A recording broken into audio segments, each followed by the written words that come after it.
আমার এই জন্যই কষ্ট পাচ্ছি আমার আসামির সাজা হয়েছে সর্বোচ্চ সাজা। এটা আমাকে বলতে থাকে মাননীয় ট্রাইব্যুনাল যে রায় দিয়েছে সে রায়টাকে মেনে নিয়ে আমার বক্তব্য হলো এই যে এই রায়টা ভিন্নভাবে হইলেও হইতে পারত, হয়নি, যেটা আমার বিপক্ষে গিয়েছে। সেজন্য আমি ক্ষুব্ধ, আমি আমার ভিতরে কষ্ট লালন করতেছি। আমি এর বাইরে আমার কিছু বক্তব্য নেই। আপিল করার সুযোগ নাই। আমি তো কষ্ট পাচ্ছি।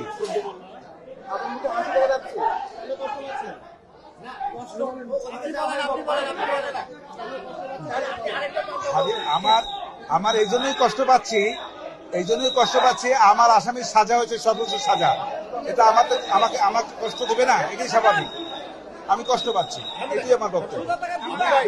আর আমার পক্ষে এই মামলায় কোনো এপিল করার সুযোগ নাই যতক্ষণ পর্যন্ত না আমার ক্লায়েন্টরা এসে মাননীয় ট্রাইব্যুনালে সারেন্ডার করবেন অথবা তারা কোনোভাবে গ্রেপ্তার হবেন। এর আগ পর্যন্ত কোনো এপিলেট ডিভিশনে যাওয়ার আর কোনো সুযোগ নাই।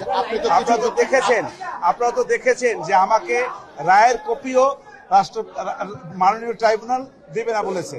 অতএব এই যে দিবে না সেটা আইন আনুক। আচ্ছা, অনেকে যারা জুলাই যোদ্ধা শহীদ এরা অনেকে বলছে যে তারা এই রায় সন্তুষ্ট না, তারা আপিল বিভাগে যাবে। আপনি তো একজন আইনজীবী, তারা কি আপিল বিভাগে এই রায়ের বিরুদ্ধে যেতে পারে? কারণ তারা তো সাক্ষী দিয়ে এই মামলার অংশ হয়েছে। কার বিরুদ্ধে যাবে আমি এটি বুঝলাম না। যেতে পারে শুধু ইয়ের বিরুদ্ধে, চৌধুরী আব্দুল রহমান। তারা কি যেতে পারে? যারা তাদের পক্ষে মামলা করেছে তারা যেতে পারবে, তারা তাদেরকে বলতে পারবে যাওয়ার জন্য। সেটা তো অধিকার তো তাদের আছে।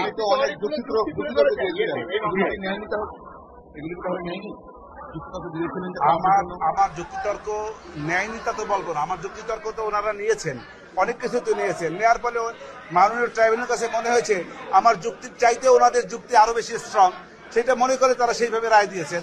অথবা আমারটা নেয়নি এইটা আমি বলবো না।